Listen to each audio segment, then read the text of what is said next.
What's going on, everybody? It's time for a cup of coffee. Uh, how's it going? Seems like I got a video right. This is an interesting one because I'm talking about the Epiphone Les Paul Futura. And that guitar is really, really a good guitar. It really is. And I really do mean it when I say I think most people should probably buy that guitar instead of like a Gibson. I think there's a lot of folks that the things that guitar has is what's important to a lot of folks. Um, Man, it sparked a lot of comments and debate and stuff. That thing's got almost 10,000 views in like 15 hours, which is crazy because I wasn't even really meaning to be controversial with it. It's just a good guitar. It really is. But, you can't have two, you know, in YouTube land, two opinions or two views of something can't be can't exist in the same world, right? So you can't like an Epiphone and like a Gibson at the same time, like me. So of course that sparks a lot of stuff. So so I don't know if you guys know this or not, but YouTube has this AI like analyzation of like the video performance, and so I asked it to give me a rundown of the comments and the things that I got right about this video, and you know what I mean, like to help me in the future. Because it's actually pretty helpful. Um,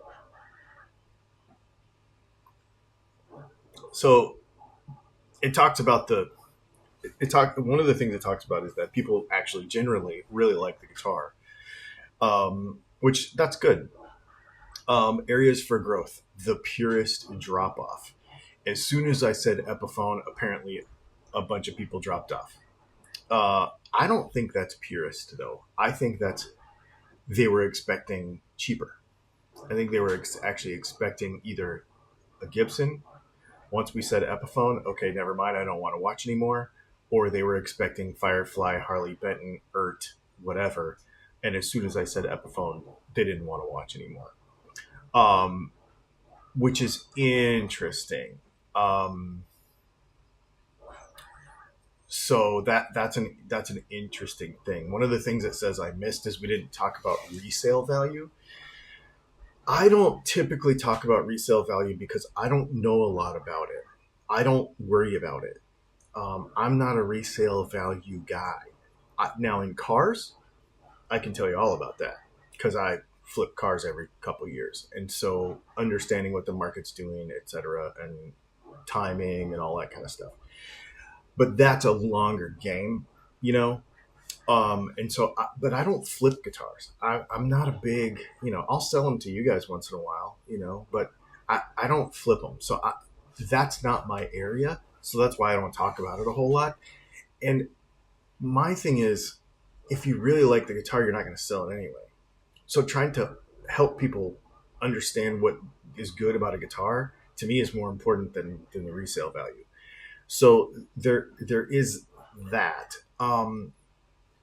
So people were talking about, buying used guitars instead of buying new guitars. I don't want to buy a used guitar. And I think, and I know actually, because I've done a lot of research on this, from the marketing side, that newer users of anything don't want used. So there's going to be a crowd. You're going to, yeah, but if I want to buy used. Okay, I get it. There's outliers, but overall, when you're looking at big numbers, when you're looking at overall statistics, new users of basically anything don't want to go on Facebook Marketplace and buy a used one, right?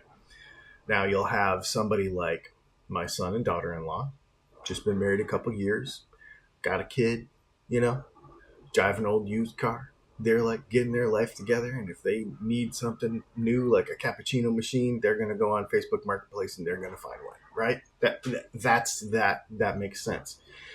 But for the average new consumer of a hobby, And to be honest with you, if my father-in-law, or if my son or my daughter-in-law wanted to do a new hobby, they'd buy something new. They'd save up and they would do it.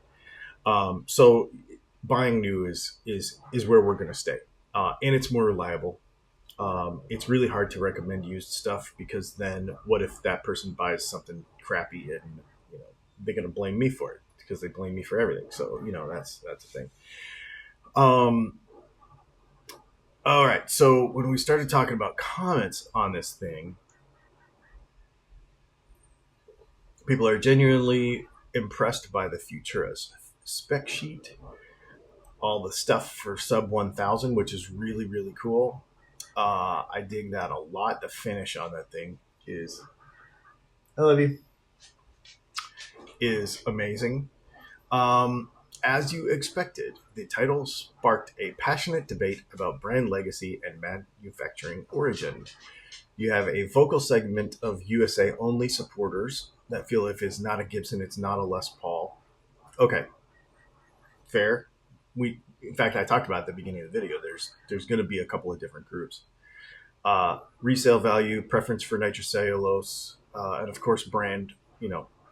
However, an equally loud group is defending the quality of modern Chinese manufacturing, arguing that the badge on the headstock matters less than the features and playability of the actual instrument.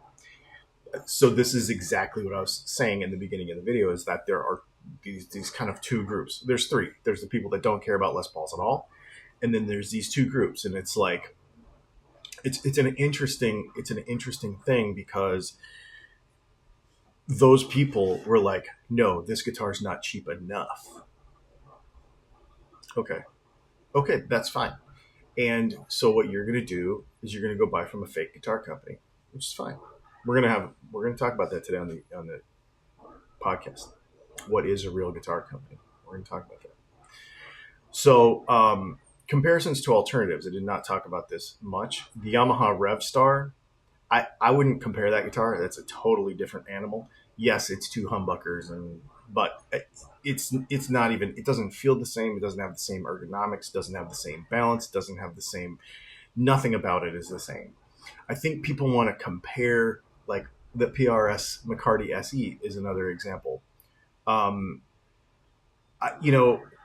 Okay, but that guitar is completely different in feeling.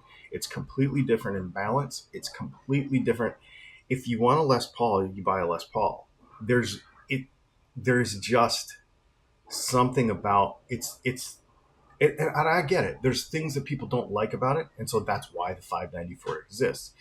I think this whole thing, this whole like fascination or whatever obsession with wanting to compare two guitars that aren't the same is so weird to me. It's like either you like that guitar or you don't. You like that guitar or you don't. Like, these guitars are not the same. A 594 and a Les Paul are not the same. They're not the same. In fact, I would say that they're probably not even marketed to the same people, because a Les Paul person, well, let's say this, a Les Paul person might buy a PRS. A PRS person might buy a Les Paul. But a PRS SE person is probably not going to be a Harley Benton person, or vice versa, right? So that's kind of the weird thing about it.